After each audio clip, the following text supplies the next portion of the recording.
తీతపు పిట్టలు అంటే మనము ఆ తీత పిట్టలను మగ తీతపు పిట్ట, ఆడ తీత పిట్ట, సముద్ర పిట్టలు అన్నాం కదా, పక్షులు అని చెప్పుకున్నాం. పక్షులు అవి పిట్టలు, ఓకేనా, చిన్న పిట్టలు అవి. అయితే ఇక్కడ ఆడ తీత పక్షి మగ తీత పక్షికి ఒక స్టోరీ చెప్తా ఉంటుంది. ఏంటది అంటే 3 చేపల కథ. ఈ పాడ్కాస్ట్ నచ్చితే లైక్ చేయండి, షేర్ చేయండి, సబ్స్క్రైబ్ చేయండి అండ్ ఫాలో అవ్వండి. మరి 3 చేపల కథ చెప్పుకుందామా రేయాంష్? చెప్పుకుందాం పాపా. అనగనగా ఒక చెరువు. ఆ చెరువులో 3 చేపలు ఉండేవి. హాయిగా ఆనందంగా ఉండేవి. కాలం ఒక్కలా గడవదు కదా. ఒకసారి ఏమైందంటే ఎండలు బాగా ఉన్నాయి, వానలు కురవడం మానేశాయి, కరువు వచ్చి పడింది. దాంతో చెరువు ఎండిపోసాగింది. ఎండిపోయిన చెరువులో చేపలు ఉండలేవు కదా, బతకలేవు కూడా. ఆ భయంతో చేప ఏమన్నదంటే, చూస్తున్నారు కదా చెరువు ఎండిపోతుంది, వానలు కురిసే అవకాశం లేదు. ఇక్కడ నుండి ప్రాణాలు పోగొట్టుకునే బదులు కొద్ది దూరంలో పెద్ద చెరువు ఉంది, అది ఎలాంటి పరిస్థితుల్లోనూ ఎండిపోదు. మా తాతల కాలం నుంచి దాని గురించి నేను వింటున్నాను. అక్కడికి పోదాం. ఆ పెద్ద చెరువుని చేరేందుకు ఇక్కడ ఈ చెరువు నుంచి సన్నని కాలువ ఉంది. అదృష్టం బాగుంది కదా, ఇంకా కాలువ ఎండిపోలేదు కాబట్టి ఇదే మనము మంచి ప్లాన్ చేసుకొని ఈ సన్నటి కాలువ ద్వారా పెద్ద చెరువులోకి వెళ్ళిపోదాం, సరేనా అని అంది. ఇక ఈ చేపలన్నిటికీ కూడా ముందు జాగ్రత్తలు ఎక్కువ కదా, అందుకే దానికి అనాగత విధాత అని పేరు పెట్టిన ఈ చేప ఏదైతే ఐడియా ఇచ్చిందో ఆ చేపకు అనాగత విధాత అని పేరు పెట్టారట. విధాత చెప్పింది మిగిలిన 2 చేపలు వినిపించుకున్నట్టు లేదు, వాటి మాటల్ని పట్టించుకోనట్టుగానే ప్రవర్తించాయి. అయ్యో మీకే చెప్పింది, విన్నారా నా మాటలు అని గట్టిగా చెప్పింది విధాత. విన్నాం కానీ ఇప్పటి నుంచే కంగారు పడడం అనవసరం. ఎన్ని చూడలేదు ఇలాంటి ఎండల్ని. ఈ ఎండలు పోతాయి, వానలు పడతాయి, భయం దేనికి? ఒకవేళ వానలు పడక ఇలాగే ఎండలు మండిపోతాయి, ఈ చెరువు పూర్తిగా ఎండిపోతే అప్పుడు చూద్దాం, అప్పుడు ఆలోచిద్దాం అంది ప్రత్యుత్పన్నమతి. దీనికి బద్ధకం ఎక్కువ, పైగా అన్నిటికీ ముందు నుంచే జాగ్రత్తలు పడడం అంటే చిరాకు. ఎప్పటికీ ఏది అవసరమో అప్పుడు ఆలోచిద్దామనే మనస్తత్వం కలది. నీ సంగతి ఏంటి? 3వ చేపను అడిగింది విధాత. ఏంటి అంటే ఏం చెప్పమంటావు? ఇలా జరగాల్సి ఉంటే అలా జరుగుతుంది, దేన్ని మనం ఆపలేం, అంతా భగవంతుని నిర్ణయం అంది. దాని పేరు యద్భవిష్యం. నీరసంగా నిరాశగా మాట్లాడడం దీనికి అలవాటు. అందుకని అంతా భారం దేవుడి మీదనే వేస్తాను అని చెప్తూ ఉంటుంది ఎప్పుడు కూడా. కాకపోతే దేవుడి మీద భరోసా వేసి తిరుగుతూ ఉంటుంది. విధాతకి వాళ్ళిద్దరి ప్రవర్తన నచ్చలేదు. చేజేతులా చావును కొని తెచ్చుకుంటున్నారు అనుకుంది. పెద్దదానిగా మంచేదో చెప్పాను, వినలేదు. నా దారి నేను చూసుకోవడంలో తప్పు లేదనుకుంది. ఓ తెల్లవారుజామున చల్లని వేళలో ఆ కాలువ ద్వారా ప్రయాణించి పెద్ద చెరువులోకి చేరుకుంది. నిండుగా నీరున్న చెరువులో ఎంచక్కా జీవించసాగింది. చూస్తుండగానే ఎండలు మరింతగా మండిపోయాయి, వానలు అసలుకే కురవలేదు. ఇక కరువు తీవ్రమైపోయింది. దాంతో విధాత చెప్పినట్టుగానే ప్రత్యుత్పన్నమతి యద్భవిష్యం ఉంటున్న చెరువు ఎండిపోయింది. ఎండిపోయి ఏం జరిగింది? చచ్చిపోయాయి. నీళ్లు బాగా తగ్గిపోయాయి. ఆ చెరువు నుండి పెద్ద చెరువుకు వెళ్ళే కాలువ కూడా ఎండిపోయింది. అంటే పెద్ద చెరువుకు వెళ్ళే అవకాశం ఇక లేదు. ఇంతలో జాలర్లు వచ్చి పడ్డారు. చెరువులో వలలు విసిరేసి చేపల్ని పట్టసాగారు. యద్భవిష్యం వలలో చిక్కుకున్న అనేక చేపలతో పాటుగా యద్భవిష్యాన్ని కూడా బుట్టలో పెడుతోంటే తప్పించుకునే ప్రయత్నం చేసింది. జాలరి చేతుల్లోంచి జారిపోయింది. జాలరి చూస్తుండగానే జరిగిందంతా. దాంతో కోపం తెచ్చుకున్న జాలరి యద్భవిష్యాన్ని అందుకొని చెరువులో ఉన్న రాయి కొట్టి చంపేశాడు దాన్ని. జరిగిందంతా చూసి గుండెలు జార్చుకుంది ప్రత్యున్నమతి. ఏం చేయాలి, ఎలా తప్పించుకోవాలి, ప్రాణాలు ఎలా నిలుపుకోవాలి అని పదే ఆలోచించి ఓ నిర్ణయానికి వచ్చింది. ఆ నిర్ణయం ప్రకారం చచ్చినట్టుగా నటించింది. ఎలాంటి కదలికలు లేక పడి ఉంది. చచ్చింది అనుకొని దాన్ని పెద్దగా పట్టించుకోలేదు జాలరి. బుట్టలో చేపలు పెడుతున్నప్పుడు కిందకు జారిపడిన ప్రత్యుత్పన్నమతిని చూసి చూడనట్టుగానే ఊరుకున్నాడు అతను. అదే అవకాశంగా నానా కష్టాలు పడి జాలరి కంటపడకుండా తప్పించుకొని మళ్ళీ చెరువులోకి చేరి ఊపిరి పీల్చుకుంది ప్రత్యుత్పన్నమతి. కథ ముగించింది ఆడపక్షి. కథ అర్థమైందా అని అడిగింది. అర్థమైనా కానట్టుగా చూశాడు మగపక్షి. ఎందుకంటే అంత దేవుడి మీద భారం వేస్తే ఏం జరిగింది? ఆ పక్షి చెప్పినట్టు దేవుడి మీద భారం వేయడం వల్ల చేపకి ఏం జరిగింది? చచ్చిపోయింది. ఇక భార్య ఏం చెబుతుందో విందామని మాట్లాడలేదు ఇక. ముందు జాగ్రత్త పడి అనాగత విధాత ఎంచక్క హాయిగా ఉంటే అప్పటికప్పుడు ఆలోచించి ప్రమాదం నుంచి తప్పించుకొని ప్రాణాలు కాపాడుకుంది ప్రత్యుత్పన్నమతి. ఏ ఆలోచన లేక అంతా దేవుని మీద భారం అనుకున్న యుద్ధ విషయం ఏమైంది, ఆఖరికి ప్రాణాలు కోల్పోయింది. అందుకనే పెద్దలు ఏమంటారంటే ముందు జాగ్రత్తే మంచిదని ముందే మేల్కోమంటారు. దేవుడు దయ్యం అని కాలాన్ని ఖర్చు చేయవద్దంటారు అంది. అనడానికి ఏముంది, పెద్దలు ఏమైనా అంటారు కానీ నువ్వు అనవసరంగా భయపడుతున్నావు.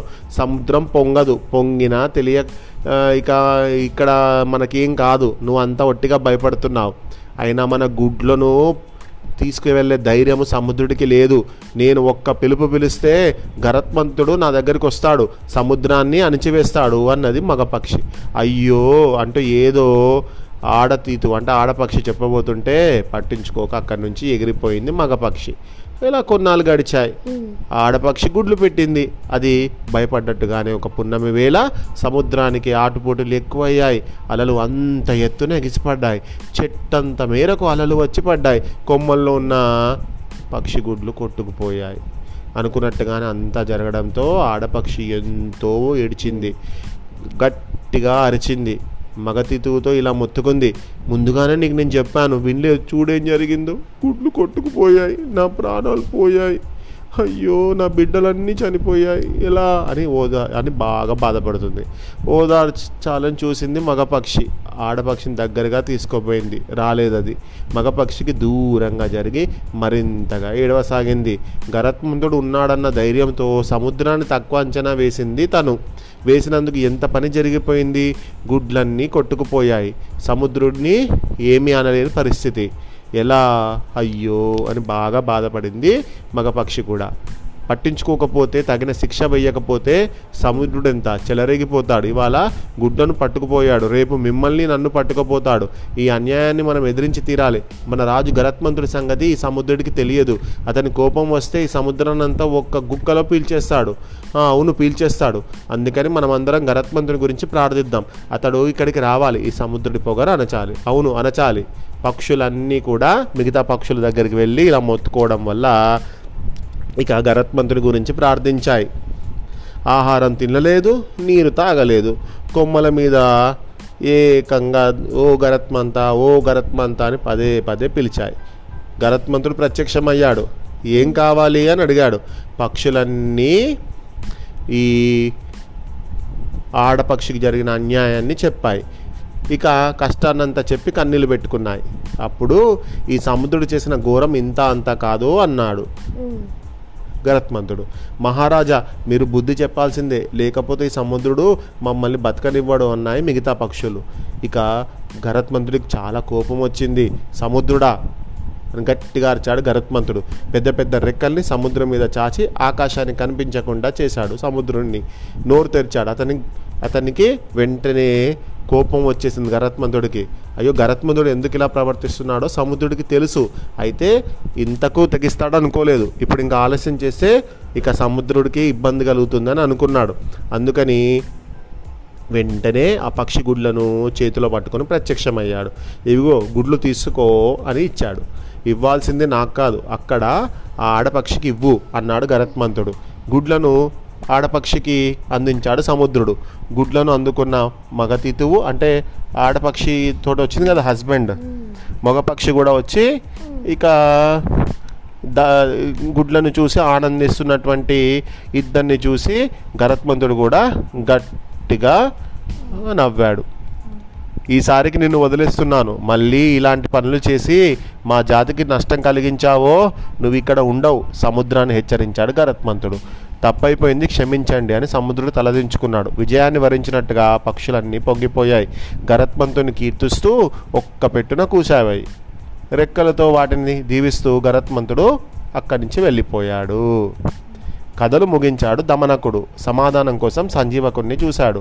రాజు తలుచుకుంటే దేని కొదవ ఉండదు, అందుకే రాజుని ప్రార్థించాలి, దేవుడిగా గుర్తించాలంటూ దమనకుడు ఎన్నెన్నో కథలు చెప్పాడు సంజీవకుడికి. చెప్పిన కథలు సంజీవకుడికి కోపతాపాలు తగ్గిస్తాయని, మృగరాజు పింగళకుడితో అతను సంధి చేసుకుంటాడని ఊహించాడు. సంధి తనకు ఇష్టం లేకపోయినా ప్రయత్నాలు చేశాడు దమనకుడు.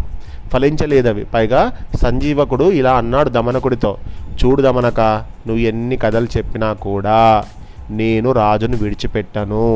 రాజుని నువ్వు దేవుణ్ణి చేసినా నేను మాత్రం ఆ సింహం పింగళకుని గట్టి బుద్ధి చెప్తాను. అతని కాళ్ళ మీద పడే ప్రసక్తే లేదు. ఎవరికైనా ఎప్పుడైనా చావు తప్పదు. ప్రతిరోజు వందలు వేలాది మంది చనిపోతున్నారు. నిన్న ఉన్నవారు ఇవాళ ఉండరు. రాజుకైనా బంటుకైనా చావు అనివార్యం. అందుకని చావుకి భయపడడం అవివేకం. నాకు ప్రాణం కన్నా మానం ముఖ్యం, ఆత్మగౌరవం ప్రధానం. దాన్ని దెబ్బతీశాడా పింగళకుడు. అందుకని ఇక ఆలోచించేది లేదు. యుద్ధం తప్పదు. నేనో రాజో తేలిపోవాలి. నేను యుద్ధానికి సిద్ధపడుతున్నాను. రాజుని కూడా యుద్ధానికి సిద్ధంగా ఉండమని చెప్పు. వెళ్ళు, ఇదేనా ఆఖరి మాట అని చెప్పాడు. అప్పుడు ఇదేనా నీ ఆఖరి మాట అని అడిగాడు దమనకుడు. అవును, ఇదే నా ఆఖరి మాట. ఇప్పుడు ఇద్దరికి యుద్ధమే ముఖ్యం అన్నాడు సంజీవకుడు. దమనకుడు బయలుదేరాడు. అక్కడి నుంచి పింగళకుడి దగ్గరికి చేరాడు. పింగళకుడు చూస్తూనే ఇతనితో అన్నాడు, దమనకుడితో అన్నాడు. ఏమన్నాడా సంజీవకుడు అని అడిగాడు సింహం పింగళకుడు. కోపంతో రగిలిపోతున్నాడు అతను. ఏమన్నాడంటే, చెప్పు, ఏంటి నసుగుతున్నావు అన్నాడు సింహం. ఏమన్నాడంటే, ఏం చెప్పమంటారు మహారాజా, వినాశకాలంలో విపరీతమైన బుద్ధులు పుడతాయట. సంజీవకుడు చాలా పొగరుగా మాట్లాడాడు. నోటికొచ్చిందల్లా మాట్లాడాడు మహారాజా. అమ్మో, అలాంటి మాటలు మీతో నేను చెప్పలేను. ఒక్కటి మాత్రం ఒక విషయం చెప్పాలి. ఏంటంటే, ఆ సంజీవకుడు పెద్ద మూర్ఖుడు రాజా. తాను పట్టిన కుందేలుకి 3 కాళ్ళన్న రకం అని చెప్పాడు దమనకుడు. అరే, విషయానికి రా. నేను చెప్పమన్నది సంజీవకుడికి చెప్పావా లేదా? చెప్పాను మహారాజా. వినలేదు. వినను అసలుకే అని అన్నాడు. ప్రాణాపాయాన్ని కొని తెచ్చుకుంటున్నావంటే పర్వాలేదు అన్నాడు. జయాపజయాలు దైవాధీనాలని మీ రాజుని యుద్ధానికి సిద్ధంగా ఉండమని చెప్పాడు. అంత మాట అన్నాడా? బాగా కొవ్వెక్కింది వాడికి. అవును మహారాజా, సంజీవకుడిని కొవ్వెక్కిన మాటలే. మంచి చేద్దామని ఎంతగా చెప్పినా అతను వినిపించుకోవడం లేదు మహారాజా. నన్ను కూడా ఇక్కడి నుంచి వెళ్ళిపోని గట్టిగా అరిచాడు మహారాజా అని లేనిపోని మాటలు చెప్పాడు దమనకుడు. తర్వాత ఒక కంట రాజుని గమనిస్తూ ఇలా అన్నాడు. అంతలోనే, యుద్ధం వద్దంటూ సంజీవకుణ్ణి మనసు మార్చేందుకు నేను ఎంతగానో ప్రయత్నించాను మహారాజా. నా వల్ల కాలేదు. నిజం చెప్పకేం, పదే అతను యుద్ధాన్ని కోరుకుంటున్నాడు. మీరు యుద్ధంలో ఓడిపోతే అతనే ఈ అడవికి రాజు కావాలనేటువంటి ఆలోచనలో ఉన్నాడు మహారాజా అని ఎన్నో లేనిపోని మాటలు చెప్పాడు దమనకుడు. అంత కోరికతో ఉన్నాడా? అయితే ఇక క్షమించేది లేదు. రమ్మను యుద్ధానికి అని ఇట్లా జూలు విలిచాడు పింగళకుడు. యుద్ధం మొదలైంది.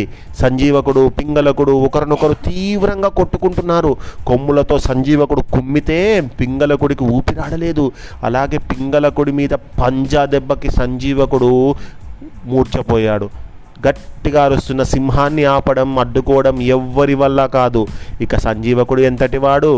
ఇద్దరి శరీరాలలో నుంచి రక్తం గారుతుంది. మాంసం ముద్దలుగా ఎగిరిపడుతుంది. కొద్ది దూరంలో నిల్చొని కరటక దమనకులు ఇద్దరు ఆ యుద్ధాన్ని చూస్తున్నారు. ఎంతో ఉత్కంఠగా ఉంది ఆ ఇద్దరికి. గెలుపోటములు ఎవరికి గెలుపు వస్తుందో, ఎవరు ఓడిపోతారో అని తీక్షణంగా చూస్తున్నారు. ఏదేమైనా తను అనుకున్నది సాధించానని ఆనందిస్తున్నాడు దమనకుడు. అతని ఆనందాన్ని గమనించాడు కరటకుడు. బాధపడ్డాడు. అయ్యో, అనవసరంగా ఒకరినొకరు చంపుకోవడం అవివేకం అనిపించింది. ఇలా దమనకుడితో అన్నాడు, నిన్ను నమ్మినందుకు రాజుకి తగిన శాస్త్రే జరుగుతుంది. అది కాదు కానీ నీ అంతటా నువ్వే సంజీవకుడికి పింగళకుడికి స్నేహం కలిపావు. తర్వాత నీ అంతటా నువ్వే వాళ్ళిద్దరి మధ్య యుద్ధాన్ని మొదలుపెట్టావు. ఏంటి, ఎందుకు ఇలా చేశావు అని అడిగాడు. సమాధానం లేదు దమనకుడి దగ్గర నుంచి. నువ్వు దూరం ఆలోచించలేదు కానీ యుద్ధం ఎప్పుడూ ప్రమాదకరమే. ఏ ఇద్దరి యుద్ధం ఆ ఇద్దరికే పరిమితం కాదు. అది అందరినీ చుట్టబెడుతుంది, మట్టు పెడుతుంది. అందుకే యుద్ధాలు వద్దంటారు. చేతనైతే యుద్ధాన్ని ఆపగలిగితే మంచిది. యుద్ధానికి ఎవ్వరూ తయారు కారు. ఒక సేవకుడిగా రాజుకెప్పుడు మంచి చేయాలి, హితాన్ని చేకూర్చాలి. అప్పుడు అది నీకే కాదు తోటి వారందరికీ ఎంతో శుభాన్ని చేకూరుస్తుంది. అలా కాక కావాలనే ఒక మంచివాడికి కీడు తలపెట్టడం, చెడ్డవాడికి సహాయం చేయడం చేస్తే చివరికి అవి అందుకు సహకరించే వాన్నే చంపేస్తాయి. మంత్రి అన్నవాడు ఎప్పుడు కూడా రాజుకి మంచి సలహాలు ఇవ్వాలి తప్ప చెడు సలహాలు, ఇద్దరి మధ్య పుల్లలు వేయకూడదు అన్నాడు కరటకుడు. చాలే చెప్పొచ్చావు కానీ అన్నట్టుగా చూశాడు దమనకుడు. ఆ చూపును అర్థం చేసుకున్న కరటకుడు ఇలా అన్నాడు అతనితో, అయినా నీకు బుద్ధి చెప్పాలనుకోవడం నా బుద్ధి తక్కువ. వెనకటికి తెలివి తక్కువ కోతులు కొన్ని మినుగురు పురుగుల చుట్టూ చేరి చలి కాచుకుంటున్నాయి. వెచ్చగా ఉందంటూ భ్రమించి సంతోషిస్తున్నాయి. దోవనపోతూ వాటిని ఓ పక్షి చూసింది. కోతుల తెలివి తక్కువతనానికి జాలి పడింది. వాటికి నిజం చెప్పాలనుకుంది. మీరు నిప్పు అనుకుంటున్నారేమో, కాదు అవి మినుగురు పురుగులు అంది. తెలుసులే, నీ మానాన నువ్వు వెళ్ళు, అయినా నీకు మేము వేటితో ఆడితే నీకేంటి అన్న కోతులు అన్నాయి. నేను చెబుతోంది నిజం, మినుగురుల్ని మీరు నిప్పనుకుంటున్నారు, భ్రమలో ఉన్నారు అంది పక్షి.